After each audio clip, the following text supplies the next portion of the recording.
Buongiorno a tutti, bentornati. Oggi parliamo del fascismo e della politica estera, la nostra settima e ultima video lezione sul fascismo in Italia. La politica estera del fascismo, parliamo anche di alcune questioni economiche strettamente legate alla politica estera, questioni di economia che spingono Mussolini, il regime fascista, a intraprendere una certa strada in politica estera. Ritroveremo naturalmente Mussolini e il fascismo sia nelle video lezioni sul nazismo, sia nelle video lezioni ovviamente dedicate alla seconda guerra mondiale. Allora, molti pensano che molti sanno solo questo, insomma, della politica estera del fascismo, che Mussolini si allea con Hitler, e quindi molti pensano che Mussolini sia stato alleato con Hitler e con la Germania sin dall'inizio.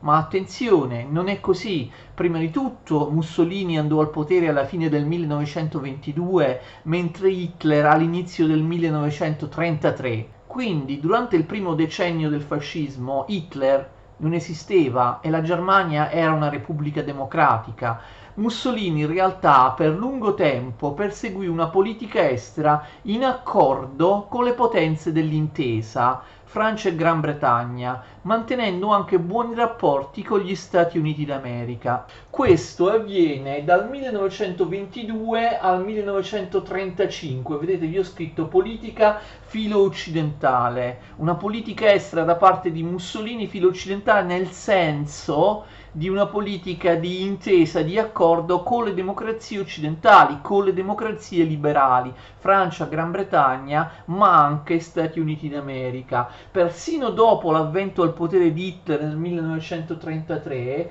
per più di 2 anni, Mussolini continuò nel suo atteggiamento ostile nei confronti della Germania. Quindi, anche se molti non lo sanno, per moltissimo tempo, dal 22 al 35, la politica estera di Mussolini fu ostile alla Germania, sia nel momento in cui la Germania era una repubblica, la Repubblica Democratica, la Repubblica di Weimar, sia addirittura nei primi 2 anni di potere di Hitler. Molti storici definiscono la politica estera del fascismo in questa prima fase una politica di basso profilo.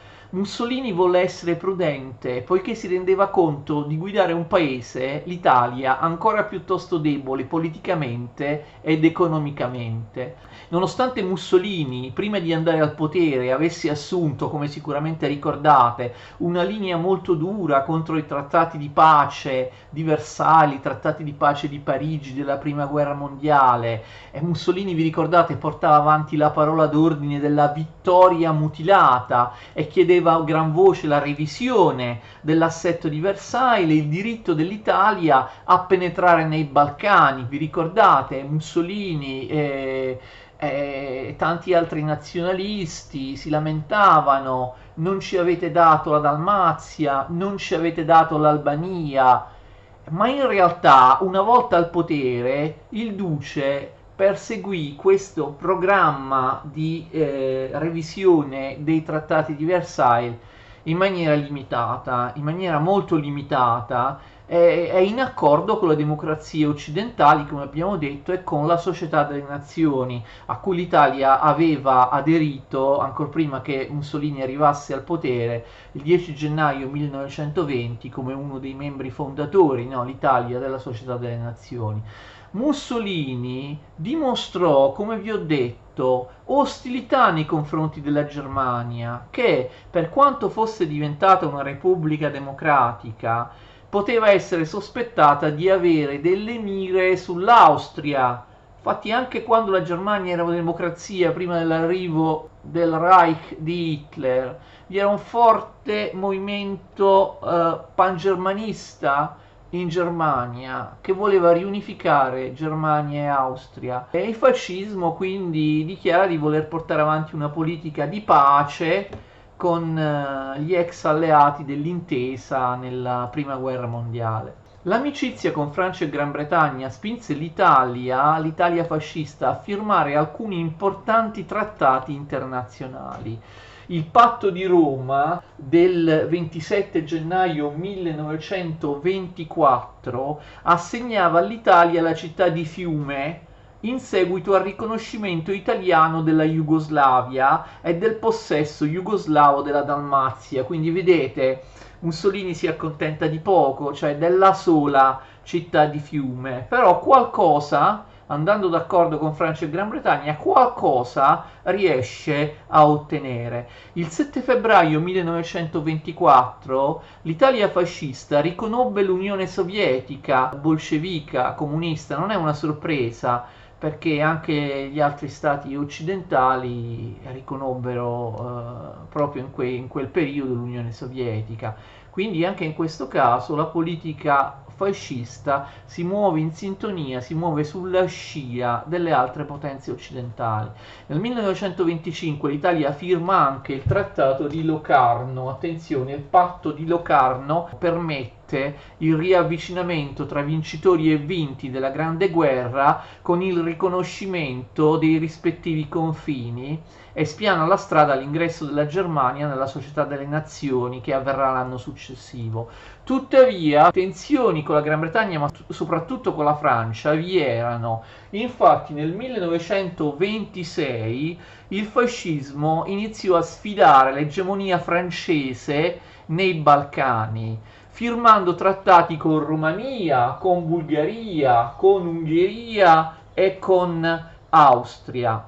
E quindi l'Italia cerca in qualche modo di contrastare la Francia nei Balcani, nell'Europa centro-orientale. L'Italia aderì anche al patto Briand-Kellogg nel 1928. Il patto Briand-Kellogg bandiva la guerra nei rapporti internazionali. In realtà il fascismo era già occupato in una guerra, vedremo quale, quindi il fascismo aderisce solo formalmente a questo trattato. Attenzione, la rottura con Francia e Gran Bretagna fu comunque evitata anche grazie al nuovo ministro degli esteri Dino Grandi, ministro degli esteri dal 1929 al 1932. Dino Grandi si considerava un fascista moderato ed era apertamente filo inglese.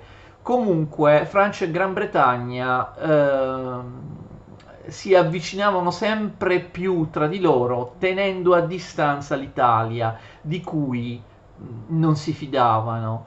Nel 1932, attenzione, Benito Mussolini prese lui stesso la guida del Ministero degli Esteri, sostituendo Dino Grandi, e la politica estera fascista diventò più bellicista ed espansionista, almeno a parole, per i primi anni. Mussolini nei suoi discorsi iniziò a chiedere la revisione dei trattati di pace di Parigi, facendosi forte dell'alleanza, abbiamo visto, con paesi come la Bulgaria e l'Ungheria, che anch'essi, come l'Italia, si sentivano fortemente danneggiati da essi, dai trattati di pace del 1919-1920. Inoltre il fascismo ripropose l'idea del dominio sul Mediterraneo, e qui c'è tutta la retorica naturalmente della romanità antica, del mare nostrum, il mare Mediterraneo che deve tornare italiano e così via. Attenzione, nel 1934 fu completata la riconquista della Libia, iniziata nel 1920, cioè 2 anni prima della presa di potere di Mussolini. Vedete, una guerra lunghissima, l'Italia dal 1920 al 1934. Perché riconquista della Libia?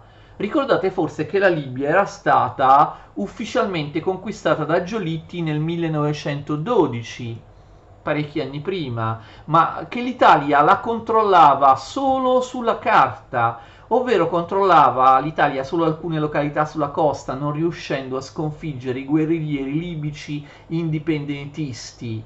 E quindi in realtà i trattati internazionali avevano concesso la Libia, ma l'Italia in realtà non la controllava quasi per niente. Mussolini dunque completò la conquista effettiva della Libia, effettiva fino a un certo punto, perché anche in questo caso la resistenza libica non sarà mai completamente debellata. Ovviamente con questa riconquista della Libia Mussolini fece balenare l'idea della costruzione di un impero mediterraneo e africano. Nel 1934 fu costituito il governatorato generale della Libia e il primo governatore della Libia fu Italo Balbo. Vogliamo fare una breve parentesi su Italo Balbo, che è un personaggio interessante. Italo Balbo, il RAS di Ferrara, era un fascista della prima ora, molto popolare per alcune imprese aviatorie, per delle trasvolate aeree che l'avevano reso popolarissimo agli occhi degli italiani. Mussolini temeva la popolarità di Balbo e anche di altri fascisti che a differenza sua non si erano imborghesiti. Balbo e altri esponenti del fascismo rimpiangevano il fascismo duro e puro, socialisteggiante delle origini. Sicché cosa faceva Mussolini? Allontanava Balbo e questi altri fascisti dai centri di potere e dai centri di potere veri, affidando loro incarichi prestigiosi, come in questo caso il governo della Libia, nel caso appunto di Balbo, incarichi prestigiosi ma innocui. Sapete come si dice? Promuovere per rimuovere. Promoveatur ut amoveatur, secondo l'adagio latino, che sia promosso per essere rimosso, per essere allontanato. Questo fece con Balbo, lo mandò in Libia. Italo Balbo qualche anno dopo si schierò apertamente contro Mussolini a partire dal 1938. Italo Balbo criticò le leggi razziali, lui era di Ferrara, ve l'ho detto, dove vi era una vasta comunità ebraica. Italo Balbo aveva molti amici ebrei e continuò a frequentarli anche dopo le leggi razziali, ma Italo Balbo critica anche l'alleanza con la Germania e l'ingresso in guerra con la Germania. Lo fa apertamente.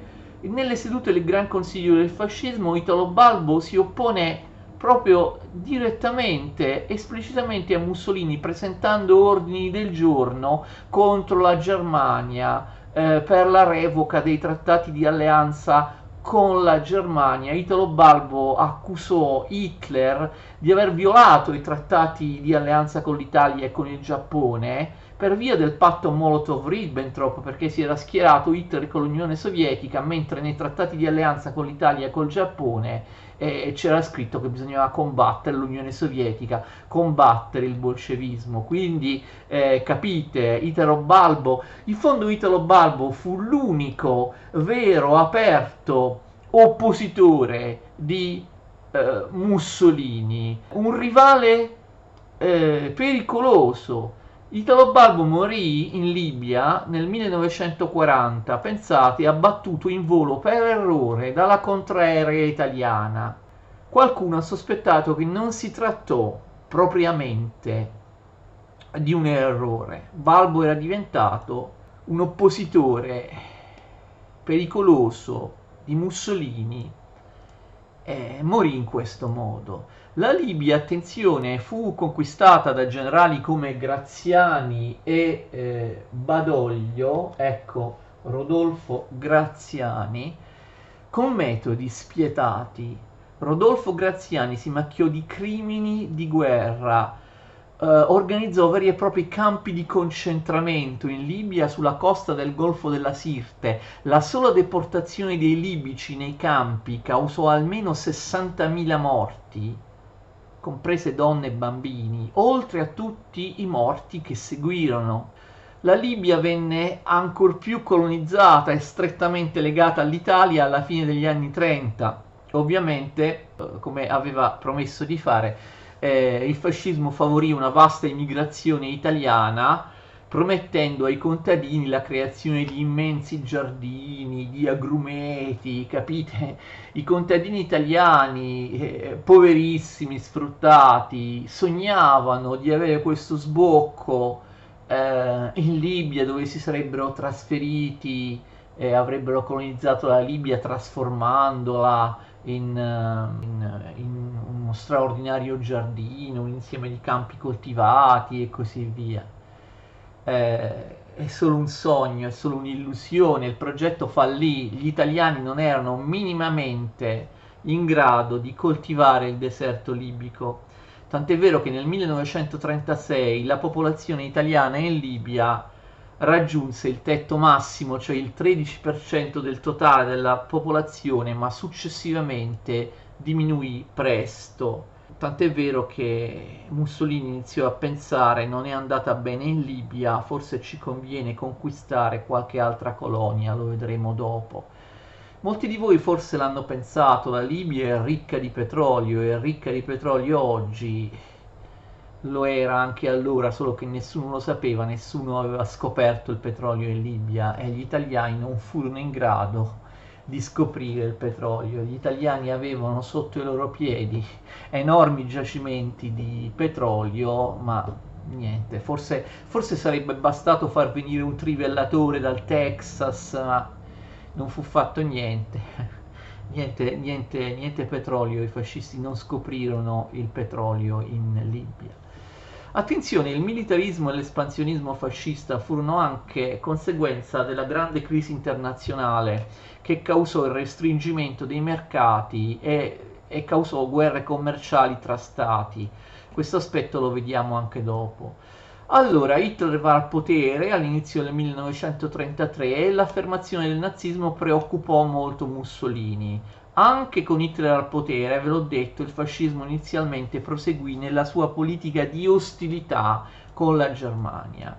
Inizialmente Mussolini sottovalutò Hitler, un po' come fecero tutte le potenze occidentali anche. Nel 1933 e nel 1934, all'inizio del suo potere, all'inizio del potere di Hitler, la Germania non aveva un vero esercito, vi ricordate? La Germania era stata privata dell'esercito dai duri trattati di Versailles. E Hitler appariva come un dittatore strampalato che non sarebbe durato molto. Vi posso raccontare un aneddoto. Poco dopo aver preso il potere, Hitler andò in visita ufficiale a Roma. Ripeto, Hitler e Mussolini non erano assolutamente ancora alleati. Mussolini trattò Hitler proprio dall'alto in basso. E Hitler si sentiva in effetti un po' a disagio di fronte a Mussolini, che lui considerava ancora il suo maestro. Mussolini cercò di sfoggiare la potenza italiana di fronte a Hitler, ma anche la cultura, la grande tradizione culturale.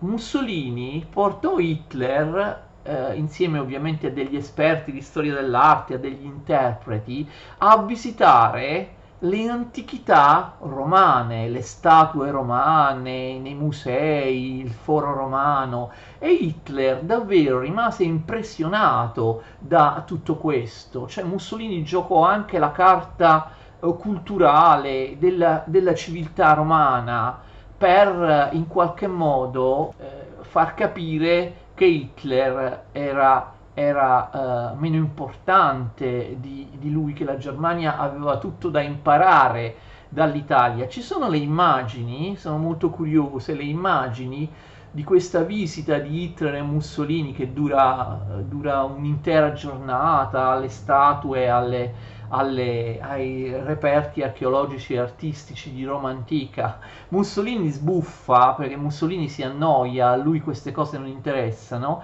Hitler invece è molto più interessato, perché vi ricordate, Hitler era un pittore, è un artista, e quindi quelle opere d'arte antiche gli interessavano. Va bene, questo è un aneddoto. Nel luglio 1934 Hitler fece eliminare dai nazisti austriaci il cancelliere austriaco, il primo ministro austriaco Dollfuss, strettamente alleato di Mussolini. E Hitler minacciò l'Anschluss, una parola tedesca che vuol dire annessione, Anschluss, ma che per antonomasia ha finito per indicare questa parola, l'annessione dell'Austria alla Germania. Mussolini si oppose a Hitler, all'annessione dell'Austria da parte di Hitler, e pensate, sfidò Hitler mandando l'esercito italiano al Brennero, al confine. Hitler era ancora debole, non aveva ancora un forte esercito e dovette rinunciare all'Anschluss. cioè l'esercito tedesco tornò indietro, quindi Mussolini era ancora in grado di farsi rispettare da Hitler, ma ben presto l'allievo supera il maestro, l'economia tedesca si mostra molto più efficiente di quella italiana, la Germania ricostruì un forte esercito in pochissimo tempo.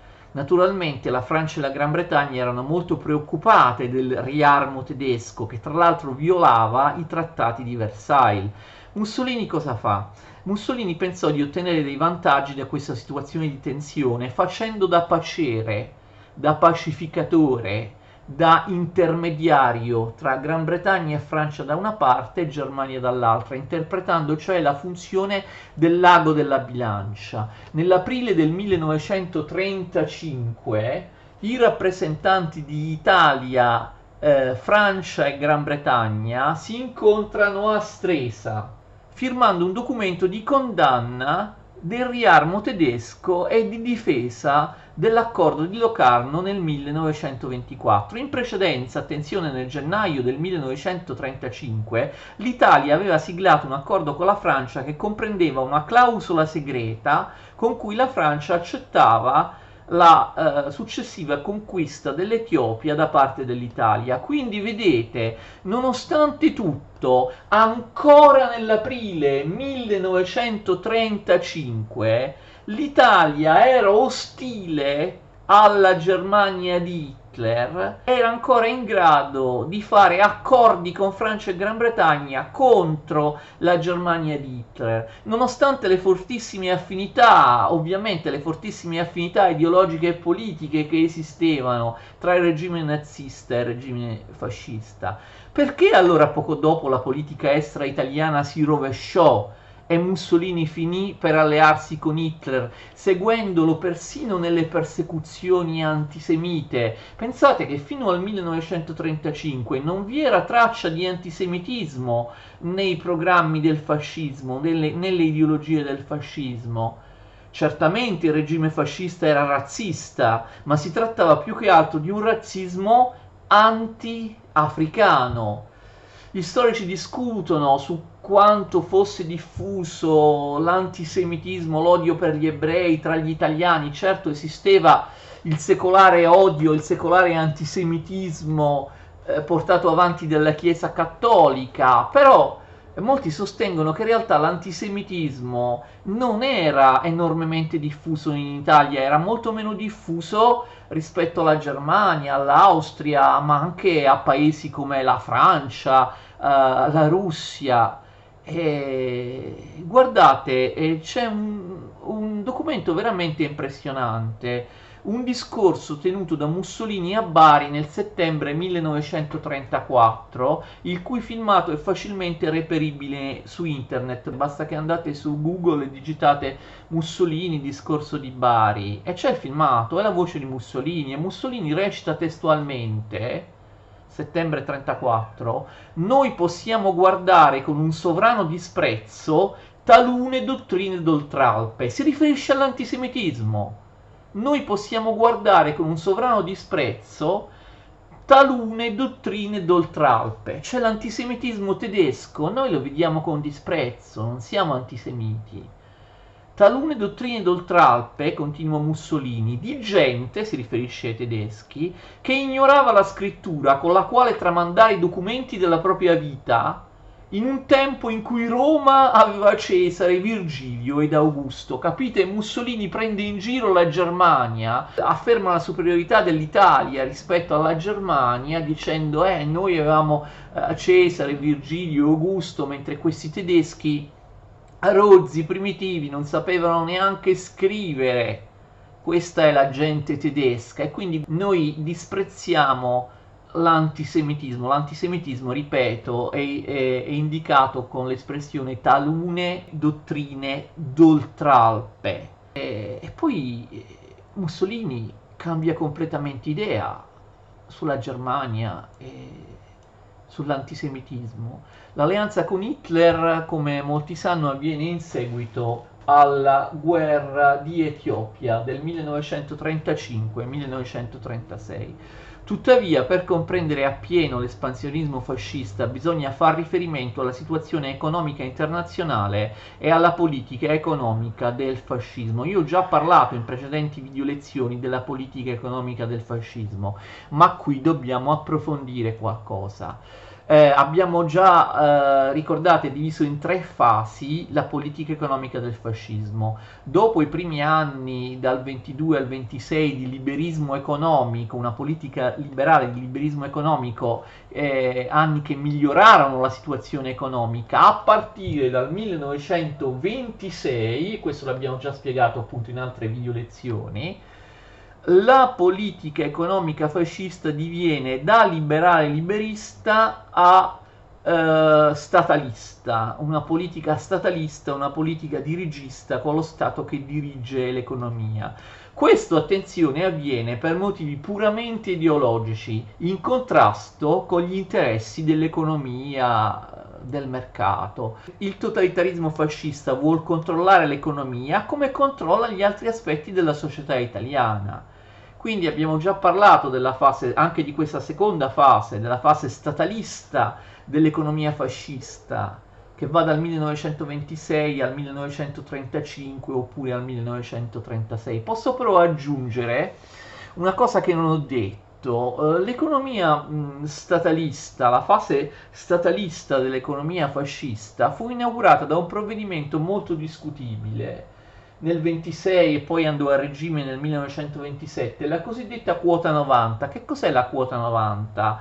Si tratta del tasso di cambio tra la lira e la sterlina. La sterlina veniva scambiata con 120 lire, poi con 130, poi con 145 lire. Perché? Perché la lira si stava svalutando, quindi non più posso cambiare una sterlina con 90 o 100 lire, ma ho bisogno di 145 lire. Attenzione, per decisione personale di Mussolini e del nuovo ministro dell'economia Volpi, il cambio tra lira e sterlina fu fissato a quota 90, 90 lire per una sterlina. Si tratta di una decisione imposta dallo Stato, di una decisione forzata contro il mercato, è di una decisione contraria proprio agli interessi dell'economia, che fu presa per motivi di puro orgoglio. Questa rivalutazione della lira a quota 90 danneggiò gravemente tutti i settori industriali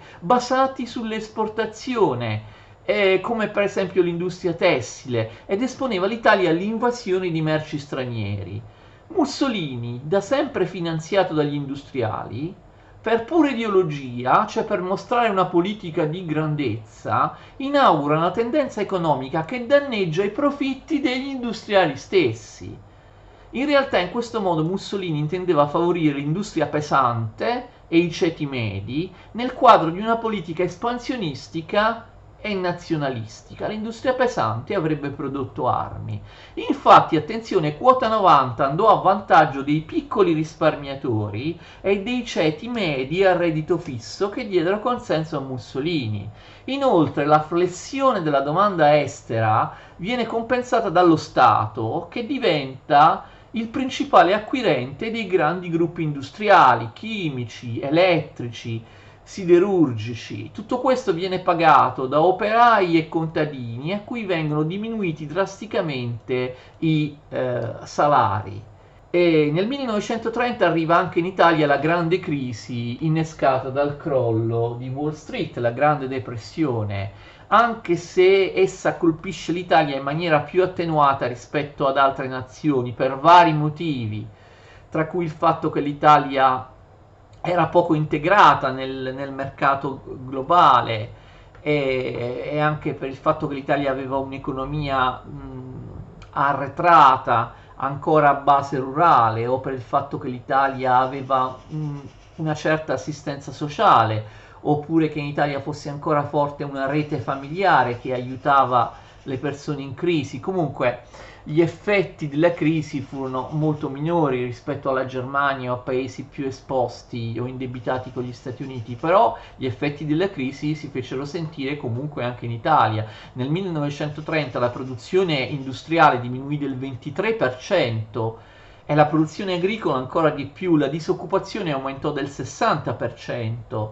e i prezzi scesero. Il valore dei titoli industriali cadde del 40% e si ridussero sia le importazioni sia le esportazioni. Infine vi fu un indebolimento della moneta e una grave crisi bancaria che provocò numerosi fallimenti. Come risponde il regime a tutto questo? In base naturalmente alla propria ideologia, cioè portando alle estreme conseguenze le scelte che si erano manifestate sin dai tempi di quota 90. I salari, come vi ho detto, vengono ridotti per legge.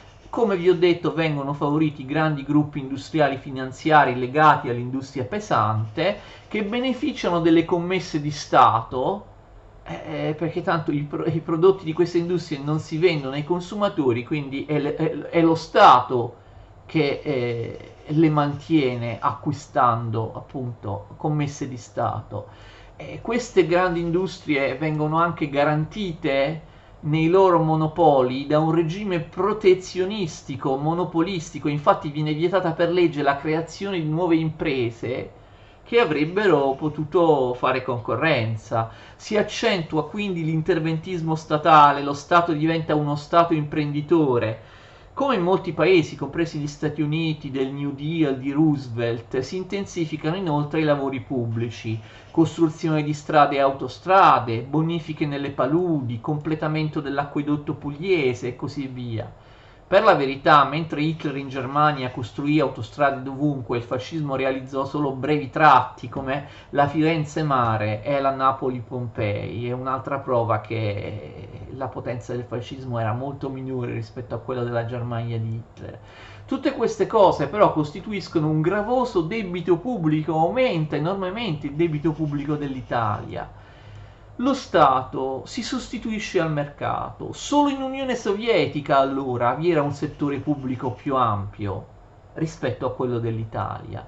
In una situazione del genere, da parte dello Stato, che cosa conveniva far produrre alle industrie pesanti? Naturalmente le armi. Produzione bellica, che altro? Si tratta di industrie che non esportavano più. Persino nei paesi balcanici la rinata industria tedesca dominava con le sue merci a scapito delle industrie italiane. Come nella Germania nazista, lo sbocco inevitabile di questa situazione economica era la guerra. Come abbiamo visto in Libia l'immigrazione italiana era fallita, peraltro come abbiamo detto il regime non riuscì a controllare stabilmente la Libia dove continuava la lotta dei partigiani indipendentisti.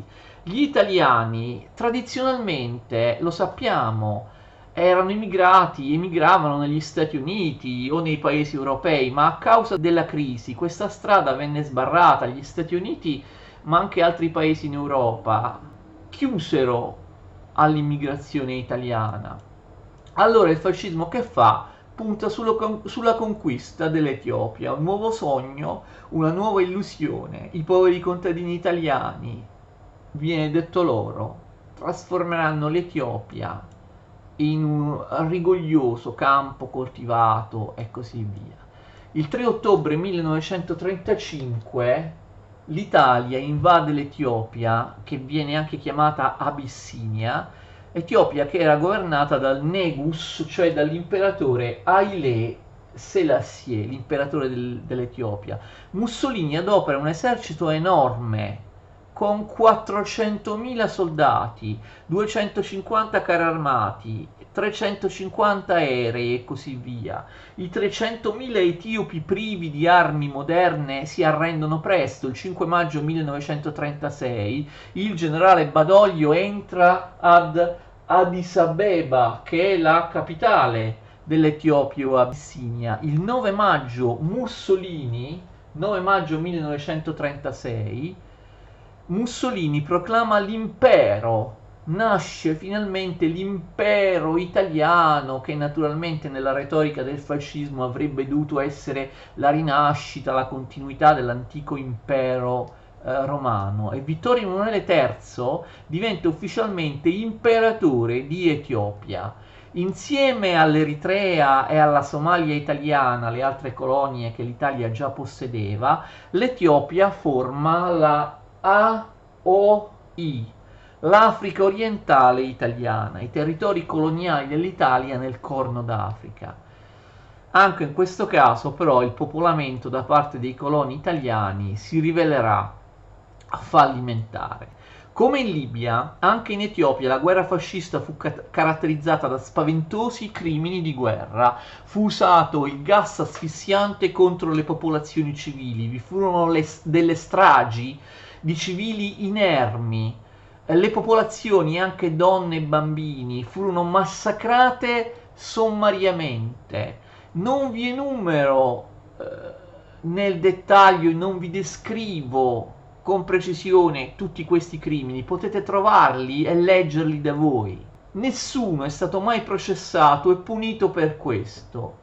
I crimini di guerra, le nefandezze, le barbarie dell'Italia fascista, sia in queste guerre coloniali sia dopo durante la seconda guerra mondiale, restano impunite. Anzi, tutti quelli che avevano massacrato, ucciso, tornarono tranquillamente dalle loro famiglie, dai loro bambini, compresi appunto Graziani e Badoglio, due criminali di guerra che non hanno niente di meno rispetto ai criminali di guerra fascisti. In passato non si parlava affatto di questi crimini di guerra commessi dagli italiani. Adesso si sa tutto, sono usciti studi, sono usciti libri e così, ma anche adesso, che dite voi, se ne parla molto poco. L'Italia fascista sperava che Francia e Gran Bretagna la lasciassero fare in Etiopia, in fondo anche Francia e Gran Bretagna avevano le loro colonie in Africa e così via. Invece non fu così. L'epoca delle guerre coloniali era terminata. Questa guerra costò all'Italia la rottura con le potenze democratiche, Francia, Gran Bretagna, Stati Uniti, e quindi l'isolamento internazionale da parte del regime fascista. L'Etiopia faceva parte della Società delle Nazioni e l'impresa italiana non fu affatto accomunata e giustificata come una guerra coloniale ottocentesca. Vi fu un movimento di protesta in tutto il mondo. La Società delle Nazioni nel novembre 1935 votò le sanzioni contro l'Italia. Cosa sono le sanzioni? Venivano definite il blocco della fornitura di materiali strategici. In realtà queste sanzioni furono solo un pro forma, si rivelarono molto blande. Prima di tutto esse non furono mai pienamente attuate. Inoltre non riguardavano materie fondamentali come il carbone, l'acciaio e il petrolio. Se Francia e Gran Bretagna e la Società delle Nazioni avessero voluto fare sul serio, avrebbero impedito la vendita di carbone, acciaio e petrolio all'Italia, che erano cose fondamentali. Invece questo non fu fatto. Inoltre le sanzioni non furono attuate da Germania e Stati Uniti per il semplice motivo che entrambi erano paesi che non facevano parte della Società delle Nazioni. Le sanzioni comunque furono abilmente utilizzate in maniera propagandistica dal regime fascista per creare coesione e consenso all'interno tra gli italiani. Le sanzioni furono battezzate dal regime fascista le inique sanzioni, così furono chiamate. Gli italiani, i civili, furono chiamati a contribuire per evitare i danni delle sanzioni.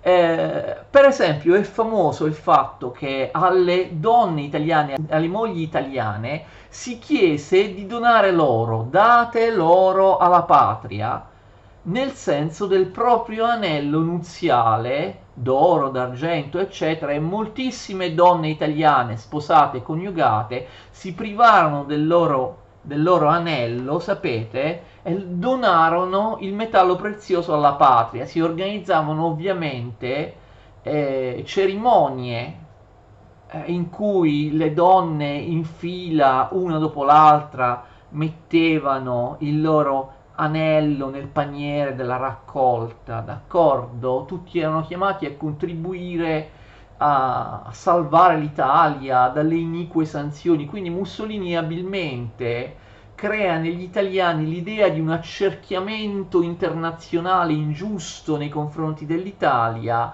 e gli italiani, anche proprio i civili, devono reagire a questo. Quindi capite, Mussolini mobilita le masse, mobilita i civili, sfruttando il rancore nei confronti delle sanzioni, i cui effetti vengono enormemente ingigantiti da parte di Mussolini. Mussolini crea una specie di fronte interno tra i civili che vengono chiamati con i loro gesti, per esempio donare l'oro alla patria, donare qualcosa di valore allo Stato, vengono chiamati con le loro opere a combattere anche loro, a contribuire alle guerre e alla saldezza del regime fascista. Inoltre le sanzioni diedero l'occasione al regime di incrementare ulteriormente il controllo dello Stato sull'economia. Fu lanciata la autarchia nel 1936, alcuni storici dicono che l'autarchia può essere fatta partire già dal 1935, non fa niente. E, che cos'è la autarchia? Autarchia vuol dire autosufficienza, autonomia.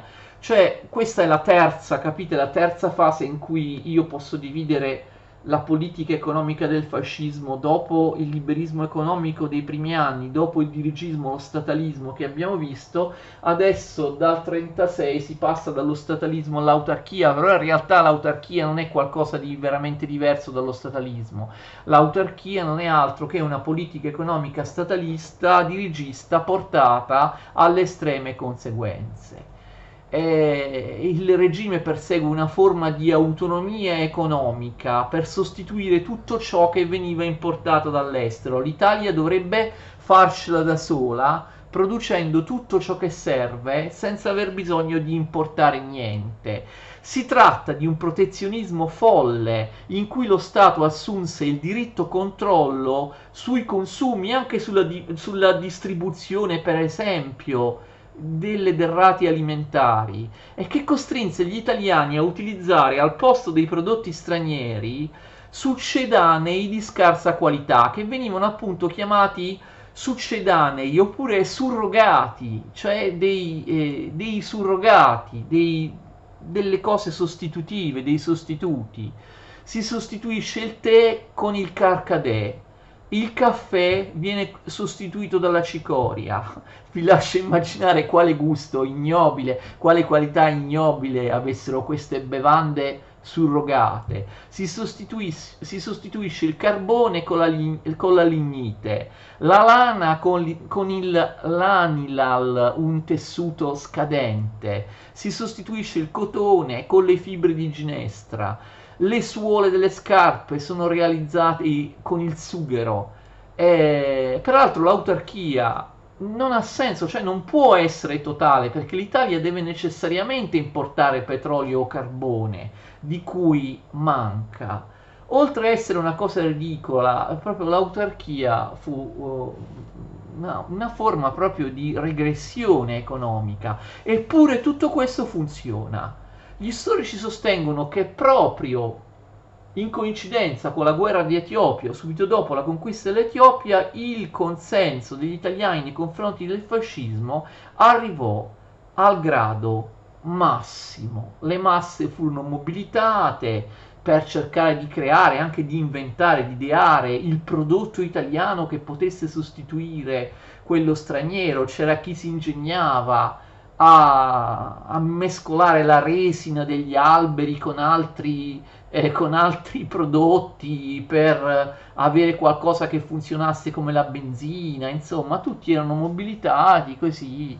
Gli italiani ci credono, gli italiani vanno dietro la propaganda del duce contro quelle che il duce inizia a chiamare le plutocrazie occidentali, no? Le plutocrazie, i governi basati sulla ricchezza, sullo sfruttamento capitalistico. No? Il nuovo nemico è la plutocrazia occidentale, la Francia, la Gran Bretagna e gli Stati Uniti, con le quali il fascismo fino a poco tempo prima era alleato, era in buoni rapporti. E quindi arriviamo al punto più importante. Come abbiamo accennato, la guerra di Etiopia provoca il cambiamento a 360 gradi della politica estera italiana, che abbandona le democrazie occidentali e si avvicina alla Germania di Hitler. Nel 1936 Italia e Germania partecipano insieme, con l'invio di soldati e aiuti militari, alla guerra civile spagnola, di cui parlo in un'altra video lezione, aiutando Francisco Franco e i suoi falangisti a sconfiggere il legittimo governo democratico spagnolo e a instaurare un regime fascista in Spagna. Soldati italiani e soldati tedeschi combattono insieme a favore di Francisco Franco in Spagna. Questa guerra in realtà costò moltissimo all'Italia, perché io vi ho detto il debito pubblico italiano diventa stratosferico anche a causa del costo di queste guerre. Molti, quando pensano al fascismo, pensano a un'unica guerra, la seconda guerra mondiale, ma io vi ho detto che abbiamo visto che il fascismo fa anche altre guerre. Quante guerre fa il fascismo? Quante guerre provoca il fascismo prima di entrare nella seconda guerra mondiale? Abbiamo visto la guerra di Libia, che fu lunghissima, la guerra di Etiopia con enorme uso di mezzi, costò veramente una barca di denaro. Ora la guerra in Spagna, e sono già 3 guerre, e possiamo anche completare con l'occupazione dell'Albania nel 1940. Il regime fascista caccia Re Zogu dall'Albania e occupa in pochi giorni l'Albania. L'Albania diventa un protettorato italiano nel 1940. Quindi vedete, molti dicono il fascismo andava così, ha fatto anche cose buone, poi Mussolini è impazzito, si è alleato con Hitler, l'unico suo vero errore è la seconda guerra mondiale. No! Il fascismo era un'economia di guerra. Il fascismo, come vi ho dimostrato, era un'economia che necessariamente portava alla guerra. L'economia fascista funziona sulla produzione bellica e sulla guerra, e ben prima della seconda guerra mondiale. Il fascismo ha fatto ben 4 guerre, di cui almeno le prime 3 costosissime, oltre alla seconda guerra mondiale. Quante guerre ha fatto il fascismo? 5, non una. Non c'è solo la seconda guerra mondiale. La guerra di Libia, la guerra di Etiopia, la guerra di Spagna, l'occupazione dell'Albania. Nello stesso 1936 Italia e Germania firmano la loro prima alleanza formale, che si chiama Asse Roma-Berlino. Nel 1938 Mussolini prende una decisione gravissima, accetta che Hitler inglobi l'Austria. Vi ricordate l'Anschluss di cui abbiamo parlato prima, a cui Mussolini si era opposto 4 anni prima? Invece adesso Mussolini permette a Hitler di annettersi l'Austria. Mussolini non si oppone all'espansionismo nazista, all'espansionismo hitleriano. Sapete che subito dopo l'Austria Mussolini accetta che Hitler occupi prima i Sudeti e poi l'intera Cecoslovacchia, in questo caso in accordo con Francia e Gran Bretagna, la politica dell'appeasement. Nel 1938, per imitare Hitler, il regime fascista che cosa fa? Approva le leggi razziali, una delle pagine più infami della storia d'Italia. Come vi ho già detto, l'antisemitismo non c'era fino a poco tempo prima, non era mai stato portato avanti dal regime. L'antisemitismo arriva in Italia all'improvviso, in precedenza non ve ne era stato sentore. Gli ebrei italiani erano perfettamente integrati nella società e molti di loro avevano aderito al fascismo. Le leggi razziali impongono che gli ebrei vengano esclusi dagli uffici pubblici, dalle scuole, da moltissime professioni, dalle attività sportive. Vennero anche proibiti i matrimoni misti tra italiani ed ebrei. Le discriminazioni e le persecuzioni degli ebrei in Italia vengono sancite per legge, come già era in Germania.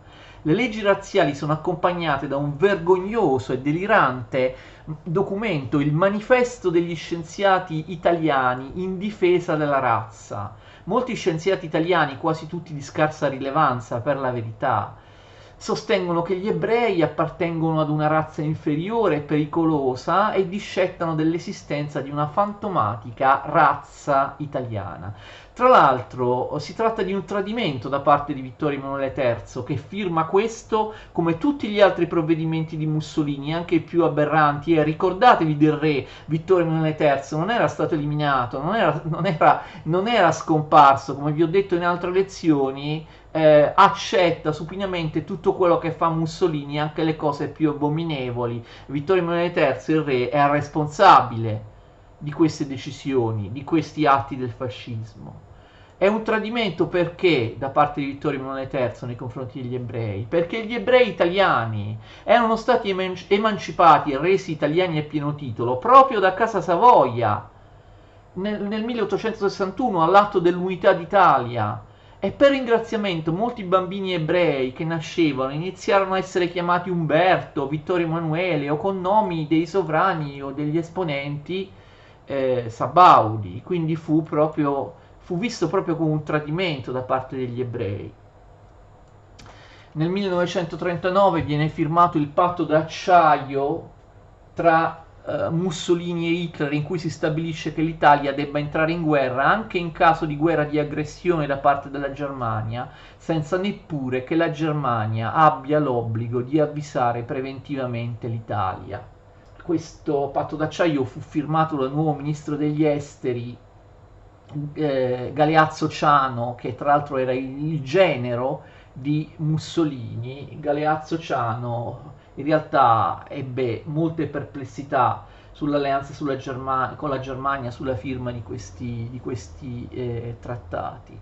È del tutto evidente che l'alleanza tra Italia e Germania ben presto si è trasformata in una subordinazione dell'Italia alla Germania.